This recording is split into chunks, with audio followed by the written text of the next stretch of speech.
A partir de agora, na Unesp FM, Observatório do Esporte. O programa que dá bola a todas as modalidades esportivas.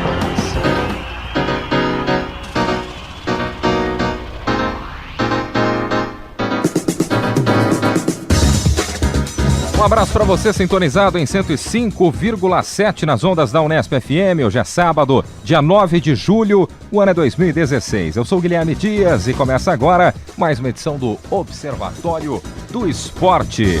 No Observatório, informação e análise dos acontecimentos esportivos da semana.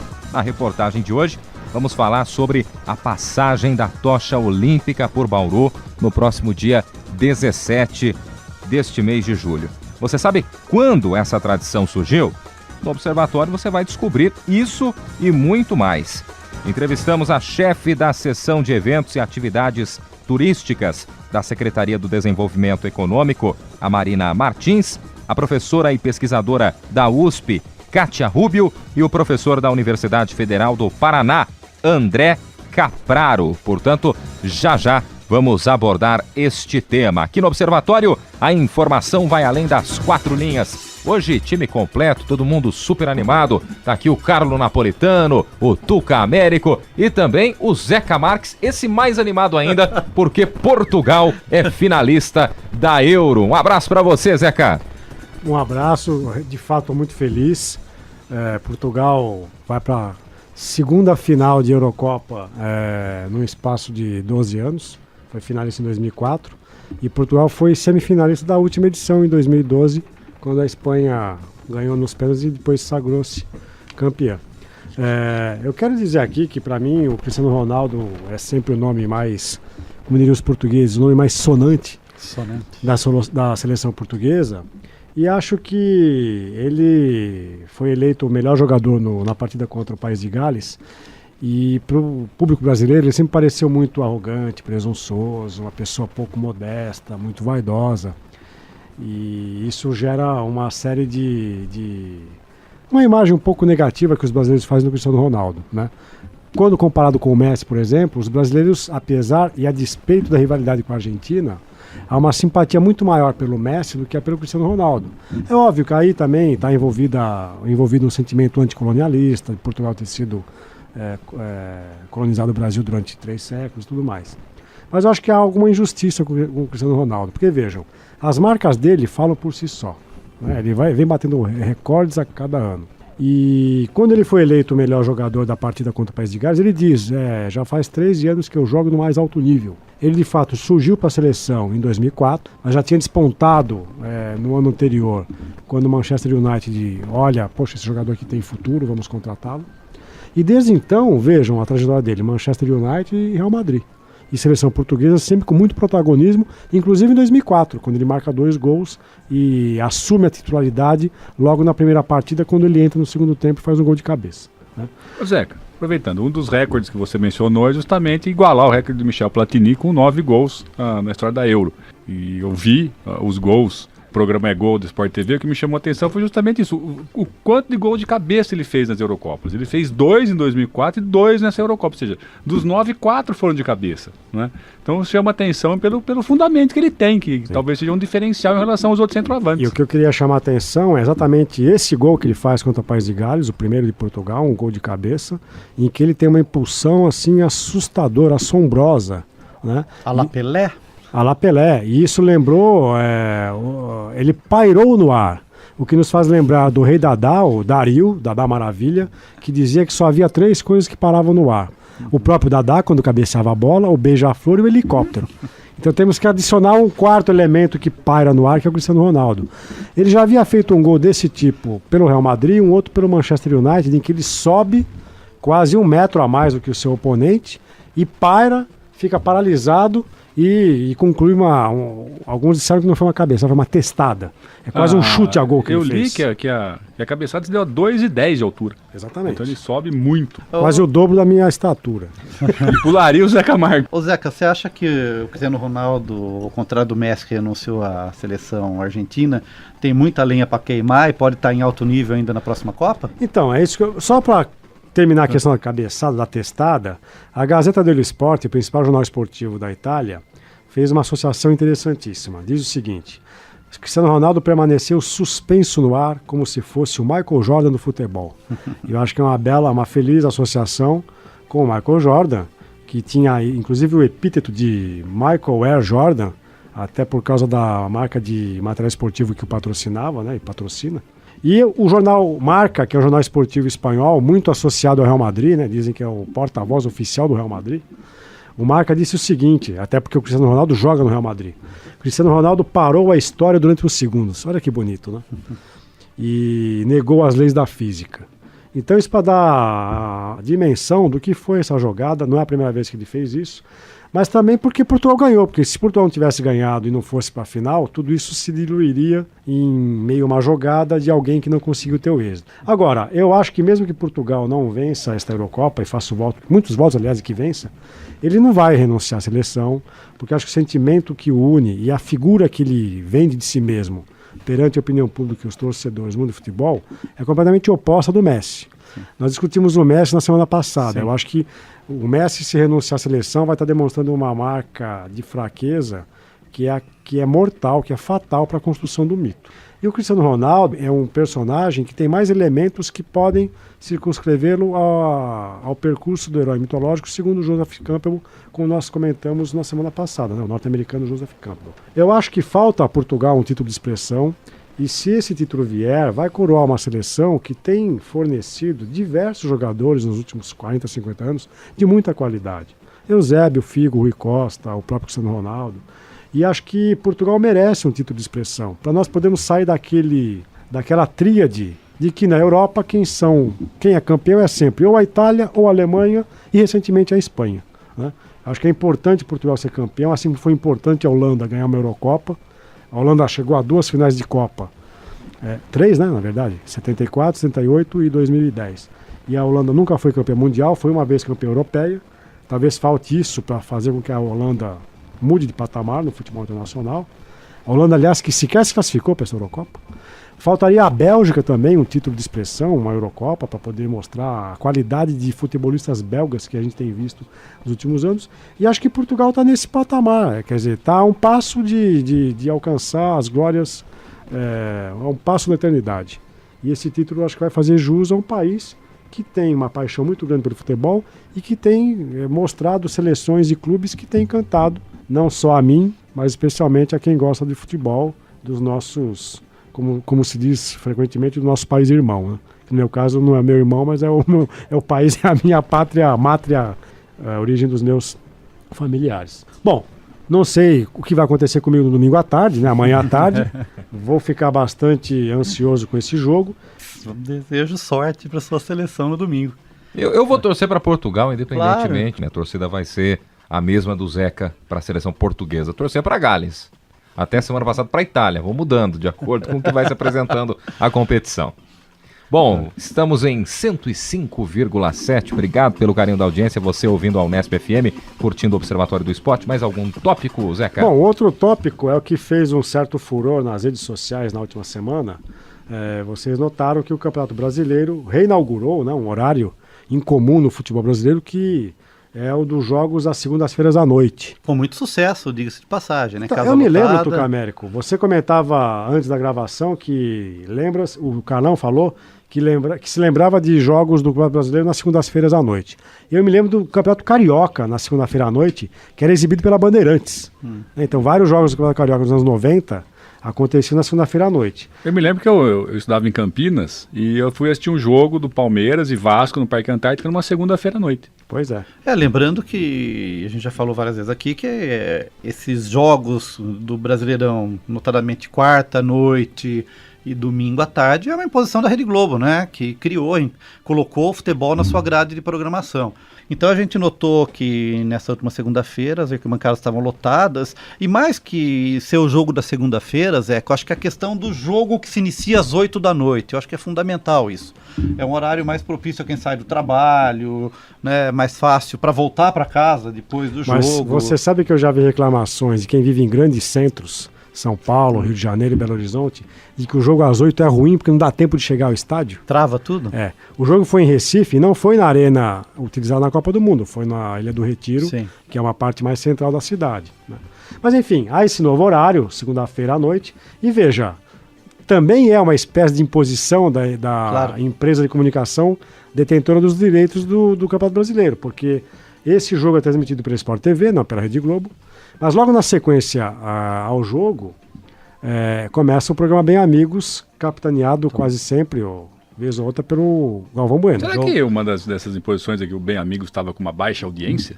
Não sei se está com uma baixa audiência, mas é notório Que isso que serve de escada para o serve programa. de escada, até porque o que eu quero comentar é o que a Sport TV criou para fazer a ponte entre o fim do jogo e o começo do programa do Bem Amigos. Eles, acho que vai ser uma prática recorrente, convidar jogador de um time e jogador de outro, para no mini estúdio produzido no próprio estádio, eles participarem ao vivo do programa com o Galvão Bueno e os seus convidados no estúdio no Rio de Janeiro. Aliás, em São Paulo, né? Diga. Não, só um comentário, né? A gente tem que levar em consideração, Carlão, que você colocando esse horário na grade, você atende a mais times com jogos transmitidos pela TV. Sim. Né? Então aquela reclamação, por exemplo, foi por acaso o Palmeiras? Pois é. Né? É o líder, já usaram para subir, e era um time que até o ano passado não tinha visibilidade, não tinha jogos transmitidos, a não ser lá no Premier, que era à la carte, que você tinha que pagar um plano. E vejam que para o Palmeiras foi ótimo jogar na segunda-feira, porque ele já era líder e sabia o que tinha que fazer para continuar líder, né? Sim. Então ele até se aproveitou do fato de Continuaria em todo caso. Continuaria em todo caso. Vai ser campeão brasileiro em 2016, Carlos Napolitano. Oremos. Mas enquanto... Então vejam, nesse mini estúdio elaborado lá, montado no estádio do Sport Recife, estavam o Cuca, treinador do Palmeiras, o Diego Souza, jogador do Sport, que já jogou no Palmeiras, né? E o Gabriel Jesus, o grande astro da trupe palestrina. E enquanto eles aguardavam a entrada no ar, já estavam, como dizemos no meio da comunicação, microfonados, Tucamelo. Já estavam com os microfones instalados, né? O pessoal da produção captou o áudio da conversa que eles tinham antes de eles entrarem no ar. E nesse áudio captado, o Cuca pergunta ao Diego Souza: vocês já jogaram contra o Santos? Já. É forte o time do Santos? É. Temos chance de ganhar do Santos? Onde é que é o jogo? Em casa ou fora? Em casa. Casa do Palmeiras. Ah, então vocês são mais fortes, vocês ganham. Bom, obviamente que o problema não está em captar o áudio, o problema está em vazar esse áudio. Sim. E não sei por que cargas d'água esse áudio vazou, e a discussão era que o Cuca foi indelicado, o Diego Souza foi indelicado e injusto com o Santos. Isso criou um combustível a mais para o Santos, para mostrar que não é mais fácil jogar com o Santos da Vila Belmiro. E eu não acho que o Cuca e o Diego Souza tenham ferido suscetibilidades a ponto de provocar tanta celeuma. É uma conversa como eles teriam dentro do campo. Vocês acham que os jogadores de futebol de equipes adversárias conversam o que durante o campo? Sobre o Congresso Federal? Sobre o presidente interino? Sobre a física quântica? Eles conversam de coisas imediatas. Como é que tá aí no seu clube? Estão pagando em dia? É legal? As condições são boas? É isso que eles conversam. Ou há quanto tempo você é? Como é que você tá? Não sei o que lá. Então é uma conversa natural de agentes, de atores do espetáculo. Um perguntando, o time é forte? Como se fosse uma confidência entre amigos, né?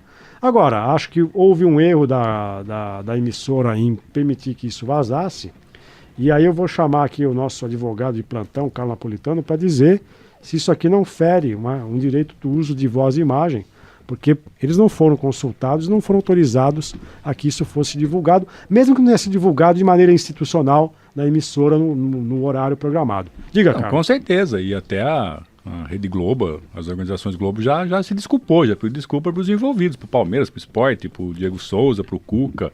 De fato, foi ali uma divulgação até sem contexto, né? Pelo que eu sei, foi divulgado primeiro na terça-feira no Globo Esporte. E fora de contexto, não tinha nada a ver a reportagem. É verdade, vazou num programa institucional da Rede Globo. E não vagou na internet. Não tinha nada a ver. Tava como destaque no Globoesporte.com. Não tinha nada a ver com a reportagem que foi veiculada durante o Globo Esporte. Daí pareceu isso aí um papo de boleiro. Não, é quase como... Ó como a gente é esperto, ó que a gente conseguiu pegar deles. E recentemente, no início da Eurocopa, né, nós comentávamos a Eurocopa há pouco, uma patrocinadora, uma marca de relógios que patrocina o evento, fez uma campanha de marketing com o Maradona e com o Pelé. Eles foram convidados, eles foram pagos para divulgar a marca num evento promocional na véspera de início do torneio. E eles também estavam microfonados quando o Pelé pergunta ao Maradona: Maradona, o que te parece o Lionel Messi? O Maradona responde: um excelente jogador, mas não tem liderança, não sabe liderar. No dia seguinte, o Messi faz 3 gols na Copa Centenário nos Estados Unidos, né? Mas vejam, isso parece que o Maradona cometeu um crime de lesa pátria ao dizer que o Messi não tinha liderança. E ele está certo. O Messi é um jogador fantástico, excepcional, mas não tem liderança. E a reação que ele teve, nós comentamos isso na semana passada, a reação que o Messi teve ao perder o pênalti na final da Copa América Centenário é alguém que está descontente consigo mesmo. Mas o choro do Messi, para mim, não representava o choro da Argentina. Ao contrário do que aconteceu com o Maradona, quando perde a Copa de 1990 na Itália para a Alemanha, o choro dele está em prantos. Você via ali o drama da alma argentina que estava personificada na face do Maradona.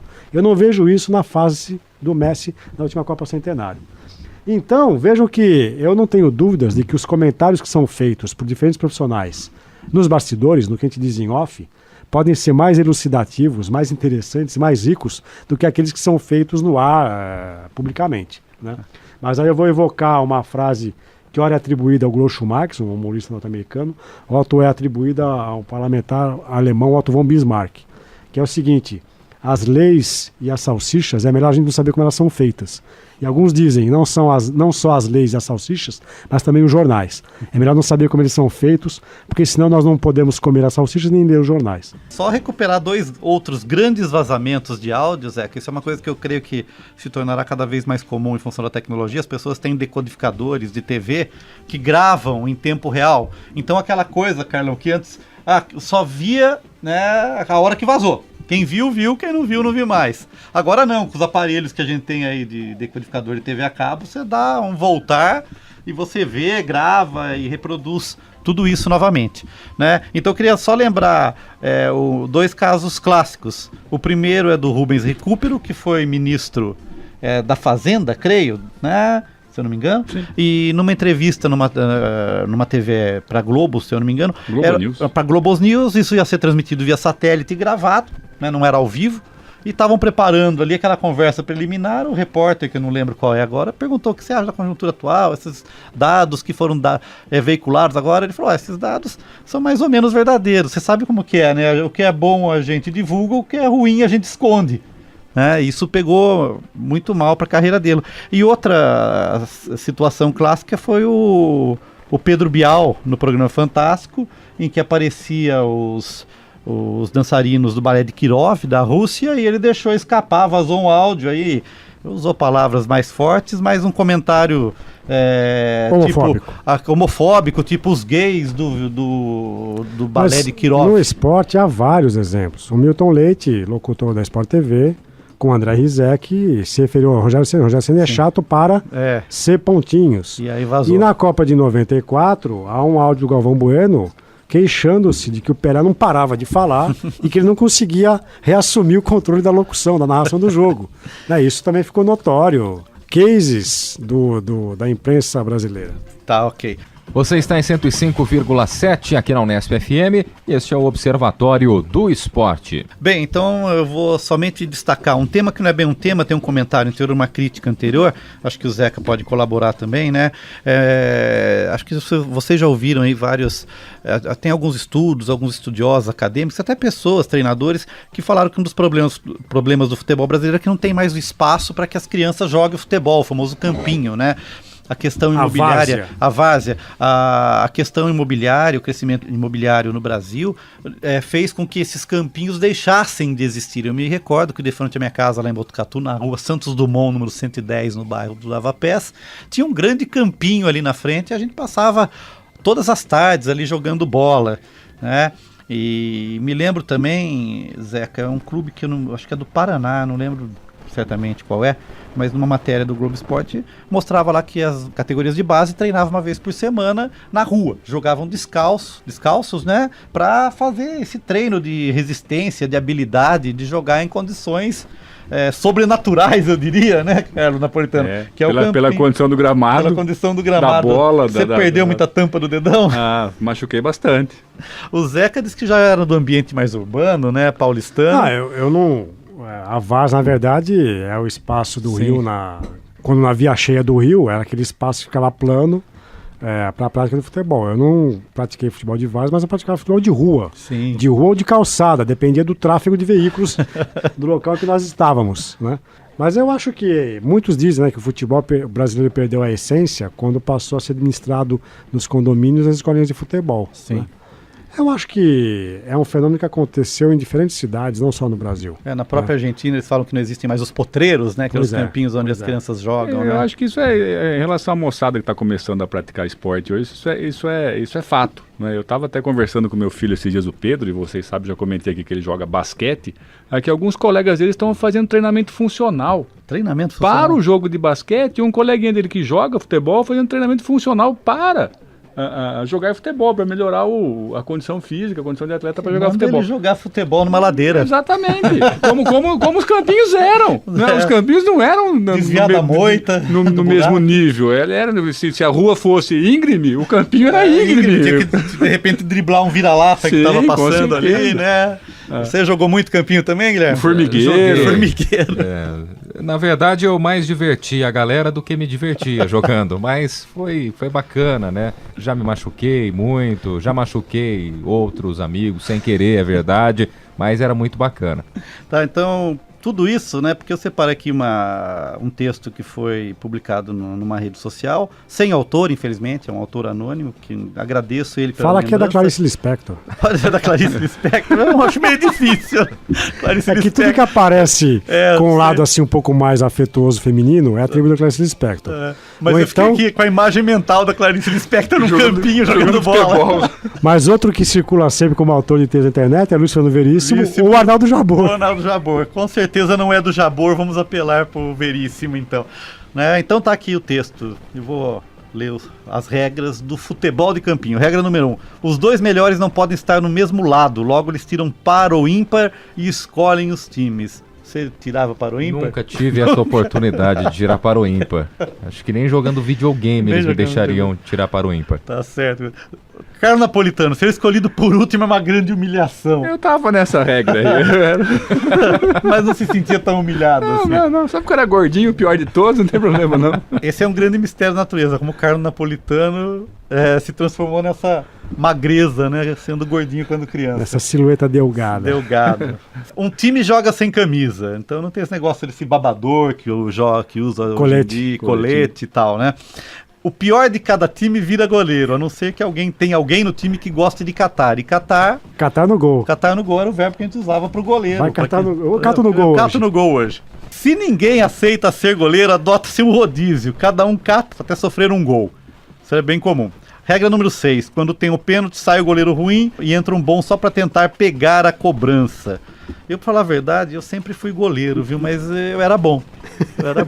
Eu sempre tive habilidades com a mão e não com os pés. 7. Os piores de cada lado ficam na zaga, que era o caso do meu amigo Guilherme. Ficava na zaga, inclusive... Era o zagueiro roçadeira ou não? Formava dupla com o Saru. O Gamarra da Barriga, que era meu apelido da época, que o Gamarra jogava no Corinthians. E, O Gamarra não fazia faltas. mas eu tentava Era uma não luta fazer marcial, também. praticamente, né? Mas era... Aliás, um abraço pro Saru, não sei o que aconteceu com ele, mas se estiver ouvindo o Observatório agora, boa dupla de zaga, Bela dupla de bons zaga. tempos. Tá certo. O dono É da bola... daí que Opa, vem a expressão beck de fazenda. Beck né? de fazenda, O ruim- roçadeira. O ruim é pra zaga. O dono da bola joga no mesmo time do melhor jogador. Eu não tinha bola nenhuma, viu? Zeca Marques estaria desempregado, pois a regra número 9 não tem juiz. Mas eu jogava sempre no ataque, deixa Sempre. bem claro. Como o atacante era um grande árbitro. Não, eu era um atacante fenomenal. Reclamava muito, Zeca? Queria Eu acho que apitar o faltava jogo? modéstia. Eu brigava Queria com apitar o jogo? Brigava com todo mundo. Mas eu era um misto de Miller, que jogou no São Paulo, e Romário. Caía pela esquerda, como eu sou destro. Quando arrumava a bola pra dentro, era caixa. Era o Messi do campinho. Tá precisando marcar uma pelada aí do pessoal do Observatório do Esporte, pelo menos uma vez por semana, hein? Tá certo, vamos ver se tudo isso é verdade. né? Vamos ver. Regra número 10. As faltas são marcadas no grito. Se você foi atingido, grite como se tivesse quebrado uma perna e conseguirá a falta. Regra número 11. Se você está no lance e a bola sai pela lateral, grite, nossa, e pegue a bola o mais rápido possível para fazer a cobrança. Essa regra também se aplica ao escanteio. Escanteio também. É no grito que se resolve, né? Eu fico imaginando o Fábio Fleury jogando futebol de campinho. De botão, né? Ele tá falando lá que era o primeiro a ser escolhido, devia ser o dono da bola. Ou jogava sozinho chutando na parede, né? Ah, verdade, tinha essa, né? Ficava brincando lá, ali sozinho. era um reserva lá, eternamente aquecendo. Faz parte também. Tá certo. Regra número 12. Lesões como destroncar o dedão do pé, ralar o joelho, sangrar o nariz e outras são normais.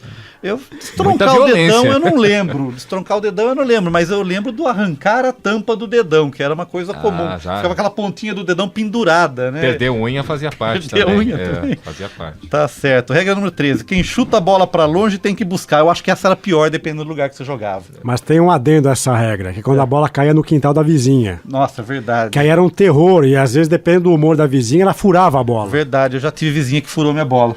E não tinha nada mais emocionante, por exemplo, tinha um matagal perto de casa também.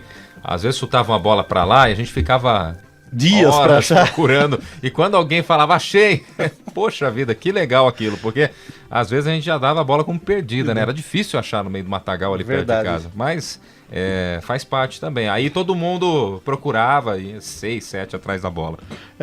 14. Lances polêmicos são resolvidos no grito, ou se for o caso, no tapa. Não, a moçada lá perto de casa era mais pacífica. No tapa também. Às vezes tinha, né? Algum. Só se for um time rival da outra rua, alguma coisa assim. Mas né? No grito eu ajudava bastante, pelo menos, o time. Regra número 15. A partida acaba quando todos estão cansados, quando anoitece, ou quando a mãe do dono da bola manda ele ir pra casa. Isso é verdade. Gritava lá, Carlinho, vem pra casa dormir? Não, eu não tinha bola não, Toca. Acho que quando cansava mesmo acabava, porque não tinha iluminação. Né? Iluminação não enxergava mais a bola, né? Tinha o virar 5 terminar 10 também, né? Essa é a última regra. Próximo disso. Regra 16, mesmo que esteja 15-0, a partida acaba com quem faz ganha. Isso era comum mesmo, tá 20-0, não faz mal, agora temos que ir embora, tá na hora, tá escurecendo. Quem fizer o último gol ganha para renovar o desafio do próximo dia. No meu pedaço é quando o jogo estava empatado e estava difícil de sair o gol do desempate. Então quem fizer ganha. E o Zeca comentou aqui fora do microfone, essa eu não conhecia também, a saída a Bangu. A saída a Bangu é o seguinte, o time que levava o gol não precisava recomeçar o jogo do meio de campo, que é normal numa regra de futebol tradicional. Ele começava logo da sua área, da sua meta, da sua área de meta. E por que isso? Para pegar o adversário desprevenido, porque eles estavam comemorando o gol, e aí a gente fala, sai da Bangu! E já começava a reiniciar o jogo fazendo um contra-ataque. Né? O porquê da saída Bangu, eu fico devendo a explicação. Eu também não conheço a origem do termo. Deve ter a ver com alguma questão que envolve a fábrica de tecidos Bangu, no Rio de Janeiro. Investigaremos, Tucano. O termo eu não conhecia, mas a gente saía então muito a Bangu. Agora você descobriu. Não era no meio de campo, não. Então tá ok, eu quero então deixar aqui meu agradecimento ao cidadão que fez eu recordar as veja, coisas da infância. Que no dia 1º de julho saiu uma matéria no portal UOL com o seguinte título: Psicanalista receita mais pelada de rua para a geração criada em condomínio. Então é o Christian Dunker, que lançou recentemente pela editora Boitempo o livro Mal-Estar, Sofrimento e Sintoma. E ele defende que essas gerações nossas de jovens que têm sido criadas em condomínios e escolinhas de futebol deveriam praticar mais a pelada de rua, porque é ali onde acontece o encontro com o diferente, com a diversidade, as pessoas lidam com as frustrações, com as negativas, com os bullying que a gente praticava e sofria quando era moleque. Era um treinamento anti-bullying. Ao deixar um jogador de fora. E veja como o texto começa: 2 ou 3 jogadores para cada lado. Meta feita com chinelo, pedra ou caixote. Eu fiz várias vezes a meta com chinelo. 2 gols ou 10 minutos. Foi jogando bola na rua que muita gente perdeu pela primeira vez a tampa do dedão do pé. Você acabou de falar isso. Também foi na pelada que uma geração de brasileiros teve sua personalidade forjada. Forjada como? Nos conflitos entre os times, esperando a sua vez para jogar, se relacionando com colegas que apareciam sabe-se lá de onde, e sabendo lidar com fracassos, frustrações, principalmente com o diferente. Então acho que vem ao encontro do que nós estamos discutindo aqui, né? Como era divertida essa nossa vivência na infância, de jogos em que a gente experimentava a liberdade, por mais que a gente também praticasse, às vezes, alguns atos que hoje seriam tidos como discriminatórios e tudo mais. Mas fez parte da nossa formação. Você está em 105,7 aqui na Unesp FM. Este é o Observatório do Esporte. Carlo Napolitano. Seus temas, Carlão. Primeiro vamos dar um abraço para um ouvinte, o Ricardo Constantino, um sujeito que fala que ouve e comprova. Né? Opa, porque encontrei com ele na semana passada, no sábado, depois do programa, e ele comentou o programa. Repercutiu. Legal. Um abraço. Mencionou que falamos do Messi, que falamos sobre portais, blogs, etc. Então vai um abraço pro Ricardo. Vou falar sobre um tema em geral aqui, que é a invasão do dinheiro asiático no futebol. Né? E o Tuca vai colaborar aí também com algumas informações. Asiática. Pode ser. Não é? São duas notícias que me chamaram a atenção durante a semana. Uma, da venda do Milan, um clube tradicional da Itália, para um grupo de investidores da China, pelo valor módico aí de 700 milhões de euros. Né? Então a família do Silvio Berlusconi vai engordar um pouquinho o caixa aí, nessa cifra. E fazendo a pesquisa sobre essa venda do Milan, também fiquei sabendo, porque para mim foi novidade, que no mês passado o Internacional de Milão também foi vendido a 70% das ações do clube por 270 milhões de euros, né, também por um grupo chinês. Né. E seguindo na pesquisa, fiquei sabendo também que no ano passado a Pirelli foi vendida. Eu acho que a Itália inteira deve estar à venda, os chineses estão querendo comprar a Itália com os seus recursos. Né? A minha teoria, Carlão, é que é uma vingança dos chineses pelos italianos terem se apropriado do macarrão, que é uma invenção chinesa. É o pagamento de royalties. Pode ser uma vingança. Mas quem está recebendo é a Itália, esses royalties. Pode ser o contrário, né? Você usa e recebe. E recebe depois.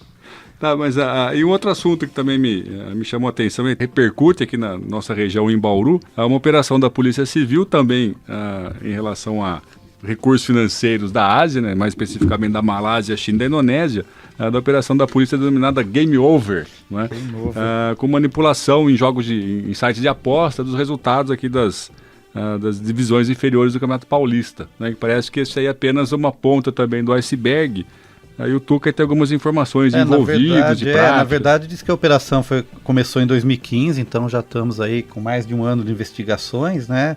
O Ministério Público de São Paulo iniciou e pediu que isso fosse mantido em segredo de justiça, para não que se atrapalhasse as investigações. O que se tem aí são nomes de algumas pessoas envolvidas, como por exemplo o Carlos Henrique de Luna, 33 anos, que é ex-goleiro do América aqui de São Paulo. O atacante Márcio de Souza, 36 anos, que jogou na Indonésia por 8 anos e foi preso lá no Rio de Janeiro. E aí a investigação apontou que, analisando algumas variações, alguns resultados, né, e movimentação de apostas, algumas partidas causaram um certo estranhamento, como por exemplo o Santo André, que venceu o Sorocaba por 9-0 pelo Paulista Sub-20, né?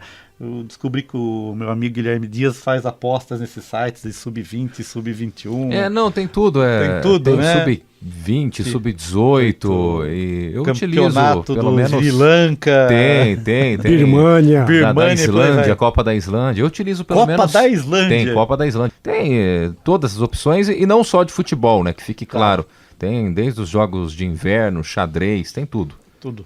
Aposta em tudo. E outro jogo que foi suspeito também foi a vitória do Rio Preto sobre o Barueri por 4-0 na Série A3 do Paulista, né? Aqui, agora em fevereiro desse ano. Então a gente vê que nesse mundo globalizado e a questão tecnológica, a internet possibilita e faz com que as apostas proliferem, né? E a gente já vê casos de pessoas, inclusive, são viciadas em apostar. Não sei se é o caso do meu amigo Guilherme Dias. Não chega a ser um vício, né? não. É apenas um negócio. É só um hobby. Um hobby, né? Mas eu acho que, como apontou o Carlos Napolitano, é só o começo, é só a ponta do iceberg. Ponta do iceberg. As informações estão saindo na imprensa, que é apenas um pequeno passo aí no desfecho dessa história toda. Mas a questão que o Carlos citou do campeonato italiano já acontece há muito tempo no campeonato inglês, que é tida como uma grande liga multimilionária. Os clubes ingleses estão na mão de investidores norte-americanos, chineses e russos, quase sempre com dinheiro de procedência duvidosa. Tá certo. Bom, vamos então para a matéria desta semana, a locução do Heitor Facini. Observatório do Esporte. Confira a reportagem da semana. Um tema em debate.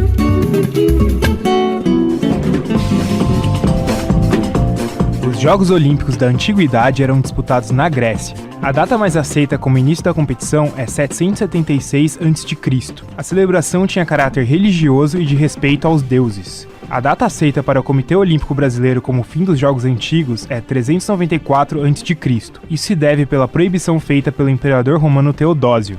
O barão Pierre de Coubertin acreditava que a educação física era um fator importante na educação moral de um povo. Por isso teve a ideia de retornar com os antigos Jogos Olímpicos. Assim, em 1896 foi realizado em Atenas os primeiros Jogos Olímpicos da Era Moderna. Para conseguir popularizar os Jogos e aproximar com o ideal olímpico grego, foram utilizadas certas tradições. A equipe do Observatório do Esporte entrevistou o professor da UFPR, a Universidade Federal do Paraná, André Capraro. Ele fala um pouco sobre isso. As simbologias, elas reforçam tradições. Como os jogos modernos começaram sem uma perspectiva muito grande, foi uma estratégia adotada fazer referência aos antigos jogos gregos, que na verdade eram práticas religiosas competitivas. Então esses símbolos tentam associar os jogos modernos à antiguidade, portanto são o que o historiador Eric Hobsbawm chama de tradições inventadas. Entrevistamos também a professora e pesquisadora da USP, Kátia Rubio. Ela lançou ano passado um livro contando a história de todos os atletas olímpicos brasileiros. Kátia explica o porquê dessas tradições terem sido criadas. Os símbolos olímpicos foram criados justamente para que a proposta olímpica pudesse transcender apenas os momentos de competição. A bandeira, a chama, a pira ou mesmo a tocha olímpica, elas são a representação daquilo que há de espírito no movimento olímpico para além dos próprios jogos. Quando se pensa em Olimpíadas, logo se lembra da bandeira com 5 arcos. Muita gente pensa que isso é relacionado aos 5 continentes, mas não é bem assim. Quem explica isso é o professor da UFPR, André Capraro. Os arcos foram inventados pelo próprio barão Pierre de Coubertin e eles foram lançados em 1920. Curiosamente, se fala nos continentes, mas a ideia dele era que com aquelas cores, somado ao fundo branco, pudesse ser composta a bandeira da maioria dos países do mundo. A medalha é outra forma de simbolizar os jogos. Kátia Rubio, professora da USP, explica como elas surgiram. No princípio, não havia premiação para os competidores, além da coroa de oliveiras, como acontecia na antiguidade. Mas, a partir dos Jogos Olímpicos de Londres, em 1908, foi efetivamente organizada a premiação da primeira, segunda e terceira colocação com as medalhas de ouro, prata e bronze. Posteriormente foi criado o pódio. Para tornar os jogos mais atrativos para o público, foram criados os mascotes olímpicos. Isso não tem nada a ver com a tradição grega. André Capraro comenta um pouco sobre isso. O mascote é bem mais recente, tá? O mascote não existiu nos antigos jogos helênicos. O mascote data de 68, se não me engano, eram jogos de inverno de Grenoble. Foi lançado como estratégia de marketing, como foi um sucesso, dali então ficou instituído que cada organizador deveria lançar o seu. Nos Jogos da Antiguidade, a chama olímpica tinha muito significado. Ela teria sido roubada de Zeus por Prometeus e dada aos mortais como um presente. Em 1928, em Amsterdã, o arquiteto Jan Vils incluiu a pira, o lugar onde é aceso o fogo olímpico, no desenho da abertura dos Jogos. A partir de 1936 foi criada uma cerimônia para a passagem dessa chama até chegar no local dos Jogos. Assim nascia a tocha olímpica. A pesquisadora da USP, Kátia Rubio, explica esse processo. A chama olímpica, ela é uma criação de um pesquisador olímpico chamado Carl Dien, que para a abertura da cerimônia dos Jogos Olímpicos de Berlim, em 1936, ele idealiza o acendimento da chama olímpica como havia na antiguidade, não é? Então, no templo de Hera, em Olímpia, fazendo então que essa chama peregrinasse até chegar ao local dos Jogos. Posteriormente, isso ganha uma nova forma, como nós temos na atualidade, onde ela continua sendo acesa no Templo de Hera em Olímpia e transportada para diversos lugares do mundo para que ela esteja no lugar aonde será a cerimônia de abertura. A passagem da tocha olímpica por Bauru vai acontecer no dia 17 de julho. percorrendo vias importantes da cidade. A equipe do Observatório do Esporte entrevistou a chefe da seção de eventos e atividades turísticas da Secretaria do Desenvolvimento Econômico de Bauru, Marina Martins. Marina comenta a importância do evento para a cidade. A passagem da tocha vai trazer muita gente e voltar muitos olhos para a cidade de Bauru. Nós, como da seção de atividades turísticas, a gente considera muito importante pela quantidade de pessoas que vêm presenciar não só a passagem, como aproveitar todo o show, então a gente vai trazer muitas pessoas para a cidade de Bauru. Gera renda e movimenta o comércio da cidade. Marina fala também que o investimento feito para a passagem da tocha é mínimo em vista dos benefícios que podem gerar para o município. O investimento é mínimo pela quantidade de coisas boas que o evento vai trazer. A trajetória da tocha, tanto o comboio quanto as hospedagens do pessoal do comitê, é pelo comitê. Bauru só organiza o evento em si. A cidade só arca com as despesas do evento em si. Majoritariamente é o Comitê Olímpico. O revezamento contará com personalidades do esporte municipal e outras pessoas escolhidas pelos patrocinadores, como conta Marina Martins, chefe da seção de eventos e atividades turísticas de Bauru. Os condutores da tocha são 32. 2 foram nomeados pela cidade de Bauru, que é o Mário Sabino, judoca olímpico, e a dona Olga Bicudo da PAI. Bauru indicou esses 2 condutores. Os outros 30 são divididos 10 por cada patrocinador majoritário do revezamento da tocha. O fato de atletas serem relegados a segundo plano é lamentável, de acordo com a pesquisadora da USP, Kátia Rubio. Bom, sendo a chama olímpica esse símbolo que anima os jogos, que ilumina os jogos, é de se imaginar que isso tenha uma relação direta e imediata com o ideal olímpico. Mas, no processo de profissionalização e comercialização dos Jogos Olímpicos, que acontece a partir do final dos anos 80, começo dos anos 90, todos os símbolos olímpicos, eles começam a ser comercializados. Isso faz com que, hoje, mais do que um símbolo, ele seja um objeto comercial. Então, isso fica muito evidente nesse momento em que nós estamos vivendo o Tour da Tocha pelo país, quando os verdadeiros olímpicos, ou seja, os atletas, a razão de ser dos Jogos Olímpicos, são preteridos por pessoas que, de alguma forma, são representativos e significativos para as empresas que patrocinam essa tocha. Então, é lamentável, nesse processo, os atletas sejam excluídos e sejam contempladas pessoas que não têm relação alguma com aquilo que vai acontecer a partir do dia 5 de agosto no Rio de Janeiro. Pelos problemas econômicos e políticos que o Brasil vem enfrentando nesses últimos anos, os eventos olímpicos estão sendo muito criticados pelo público brasileiro. Tão grandes são as críticas que até tentativas foram feitas para se apagar a chama em um revezamento. Um evento no Facebook chamado Apagar a Tocha Olímpica em Bauru tem mais de 3.000 confirmados. Para a Marina, a população não enxerga todos os benefícios que a vinda dos eventos olímpicos podem trazer para a região. Eles veem só o lado de poder dar sua opinião, ser contra, eles não veem o benefício que isso traz. Eles falam, poderia ter mais educação, poderia ter mais saúde, ok, mas ninguém tira a verba da educação para fazer um evento desse tamanho, certo? Então isso é muito benefício para Bauru e a gente gostaria muito que essas pessoas enxergassem pelo lado positivo. Porque não se fala em outra coisa, a não ser a passagem da tocha e os benefícios que traz para cada cidade. Por exemplo, em Bauru vem 6 televisões internacionais. E a gente tem que receber essas pessoas como se a gente recebesse uma pessoa na nossa casa. Marina Martins encerrou sua fala para o Observatório do Esporte fazendo um convite a toda a população da cidade para apreciar o evento. A gente quer convidar o pessoal a procurar saber como está sendo feito. Esse evento a gente está trabalhando há 1 ano já na organização desse evento. A gente quer fazer muito bem para a cidade de Bauru. A gente quer que todo mundo venha, participe, vão até o domingo, se possível participe do revezamento e vai até o Vitória Régia para ver o acendimento da pira, o show do Fala Mansa. Vai ser uma festa muito bonita e memorável para a cidade de Bauru. Porque a tocha olímpica não é todo dia que passa, né? Uma vez provavelmente a gente não vai ter mais tão cedo uma tocha olímpica como a Olimpíada no Brasil.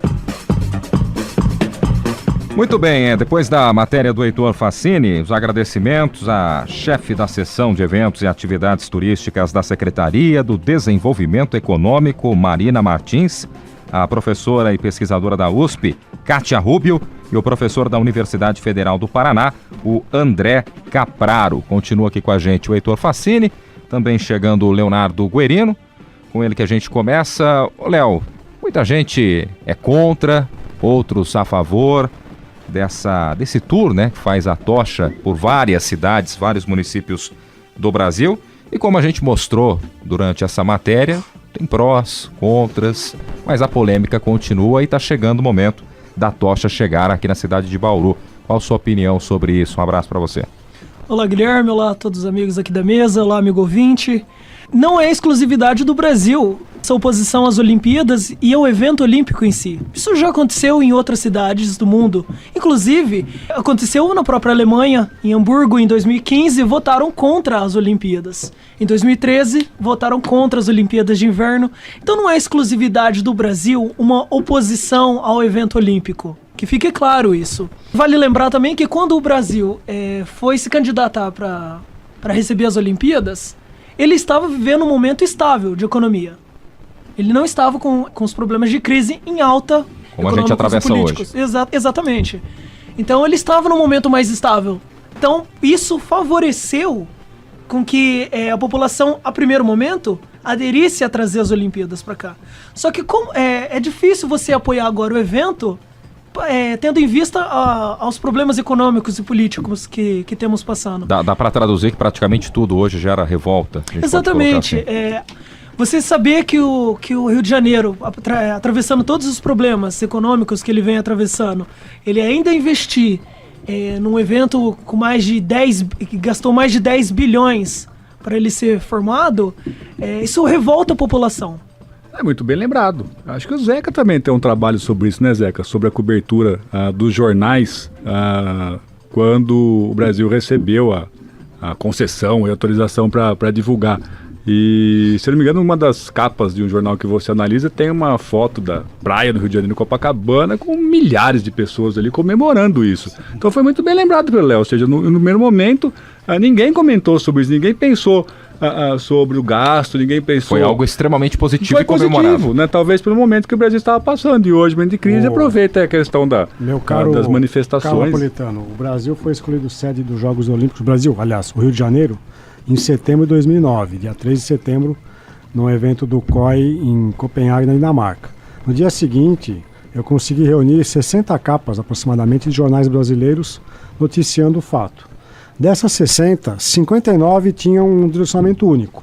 Euforia, alegria, júbilo, contentamento pelo fato de o Rio ter sido eleito na terceira tentativa. Das 59 que tinham essa manifestação de euforia, mais da metade ilustravam a cena da praia de Copacabana, onde foi montado um telão e onde milhares de pessoas acompanharam o anúncio diretamente de Copenhague.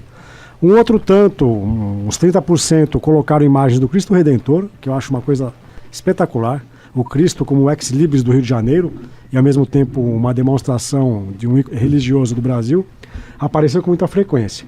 O jornal o Globo é o único que se distinguiu um pouco, porque ele coloca a imagem de Copacabana na parte superior da primeira página, mas embaixo ele diz o seguinte: faltam 7 anos para arrumar a rede hoteleira, despoluir a Baía de Guanabara, arrumar as obras de mobilidade urbana e arranjar as arenas esportivas. Não deu tempo. Ele fez uma cobertura um pouco buscando esse lado dissonante, de que é uma euforia, porque o Brasil vai ser sede, o Rio vai ser a sede dos Jogos, mas que havia uma série de questões estruturais a serem resolvidas, providenciadas, e ele chamava atenção para isso na primeira página do dia 4 de setembro de 2009. Né?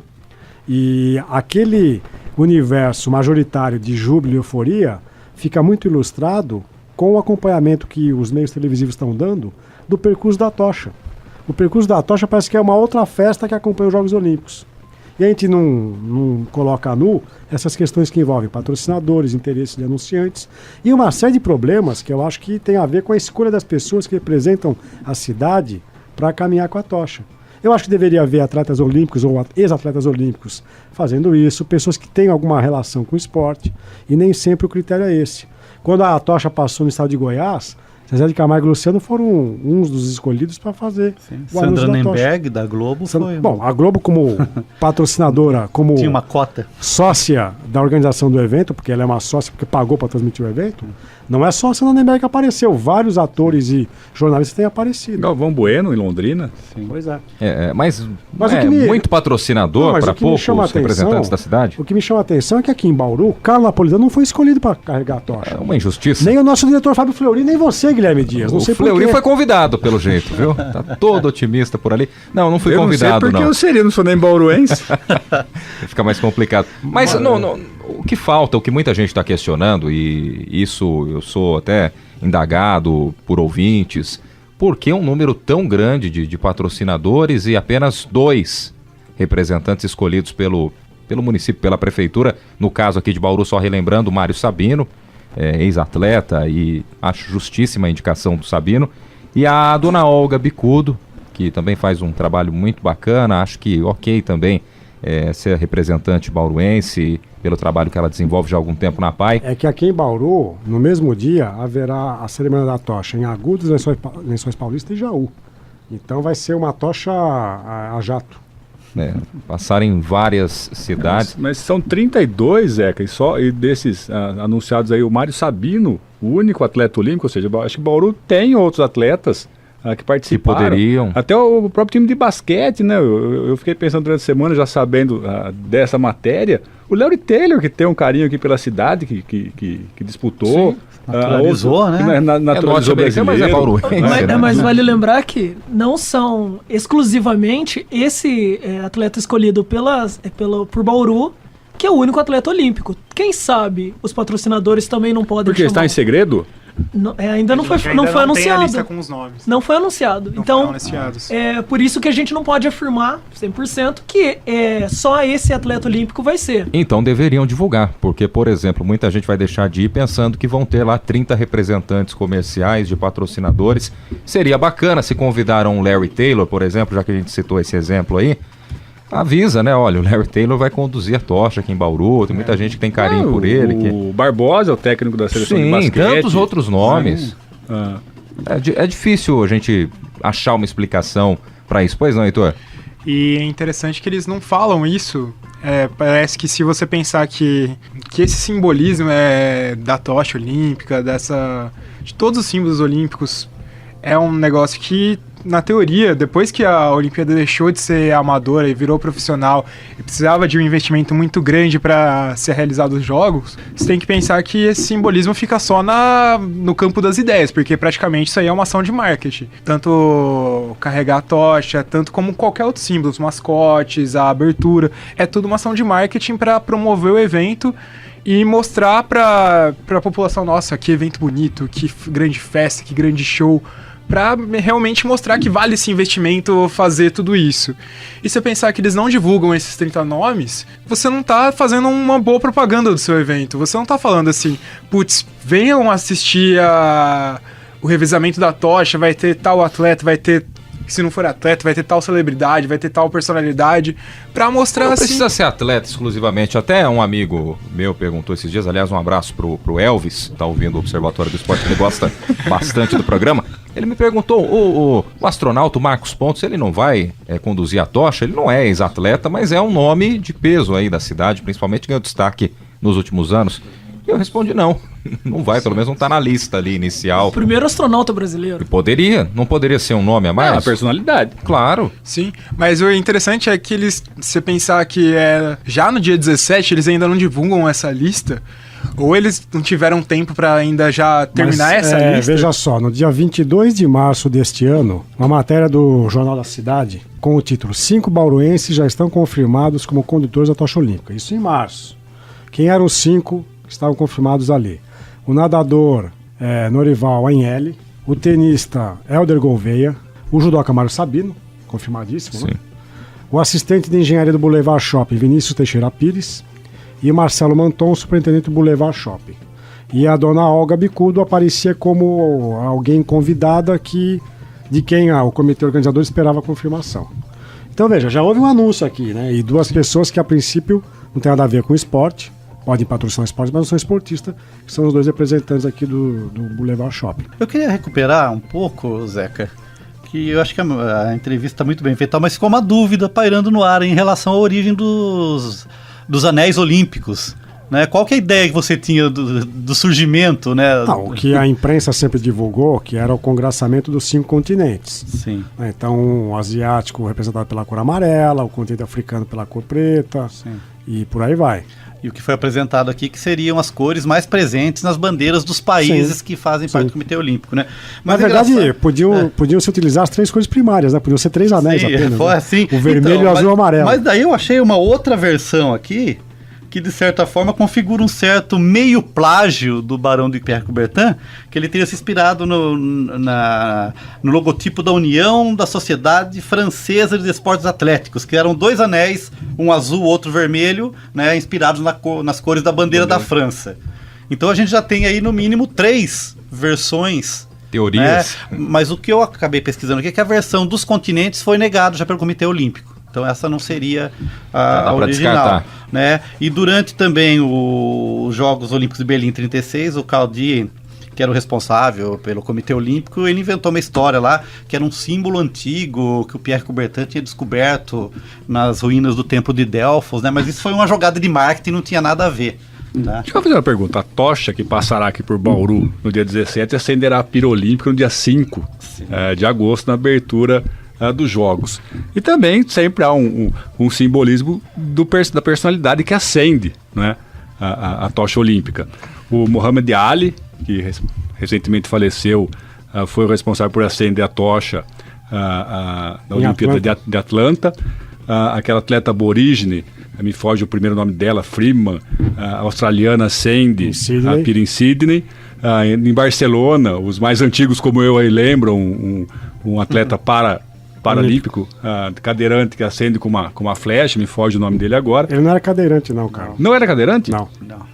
Mas ele era um atleta paralímpico. Atleta paralímpico. Então, falha nossa. E aí fica uma pergunta aqui para a mesa, né? Inclusive, eu já vi uma apresentação de um trabalho do Zeca, em que foi um pouco meio que fake, né? O acendimento da tocha, com o tiro ao arco, né, Zeca? Há uma imagem de um cinegrafista que estava do lado de fora do Estádio Olímpico em Barcelona e que mostra a trajetória da tocha. A tocha passa por cima da pira olímpica e cai do lado de fora. Só que antes que a tocha escrevesse a sua parábola, a tocha acende por um outro mecanismo automático. Mas foi alguém apertou algum botão. Foi bonito. Não, foi bonito, mas tiveram que isolar um espaço atrás da pira olímpica para não queimar alguém, né? Para não acertar ninguém queimar. Foi bonito, mas foi fake. Foi. Mas fica a pergunta, né? Há algumas semanas o Pelé já lançou a sua candidatura para acender a pira. Eu quero saber de vocês, quem vocês gostariam ou quem você acha que deveria. Infelizmente os nomes que eu gostaria de ver não estão vivos. Eu gostaria de ver o Ademar Ferreira da Silva ou o João do Pulo. Eu diria o seguinte, vamos lá. O jogador de vôlei, o Giovanni, foi quem recebeu a tocha olímpica ali na Grécia, na cerimônia que tudo isso tem origem aqui no caminho da tocha para o Brasil. Eu acho que seria, então, o momento de uma mulher, uma atleta feminina, acender a tocha nos Jogos Olímpicos. Alguém que já tenha sido, eu sugiro, alguém que já tenha se aposentado e tenha sido medalhista olímpico. Mas quem seria? Boa pergunta. Alguém do vôlei de praia. Jaqueline. Alguém do vôlei de praia. A Hortência não foi...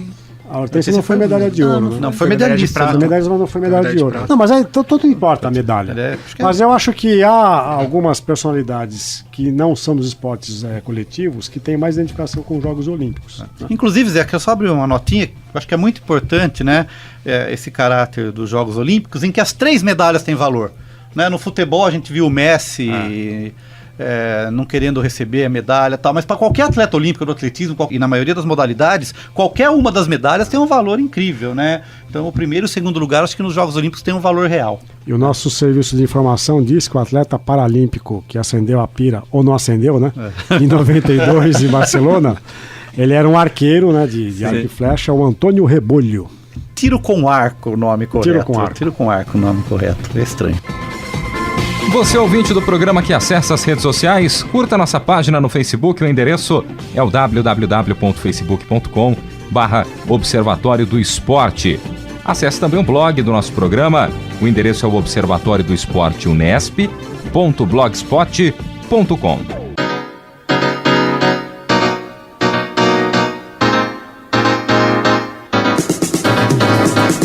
O Observatório do Esporte deste sábado vai ficando por aqui. Teve locução do Heitor Facini também, do Guilherme Dias, comentários de Zeca Marques, Tuca Américo e Carlo Napolitano, equipe de reportagem com Heitor Facini, Leonardo Guerino, Isaac Toledo, Gabriela Brizotti e o Leonardo Del Sante. Direção, Fábio Fleury. Produção técnica, Paulo Pepa.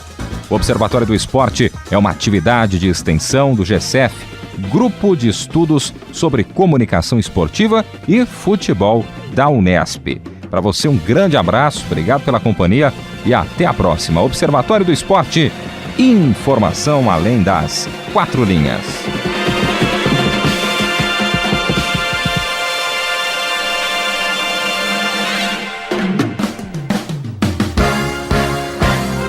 A Unesp FM apresentou Observatório do Esporte, o programa que dá bola a todas as modalidades esportivas.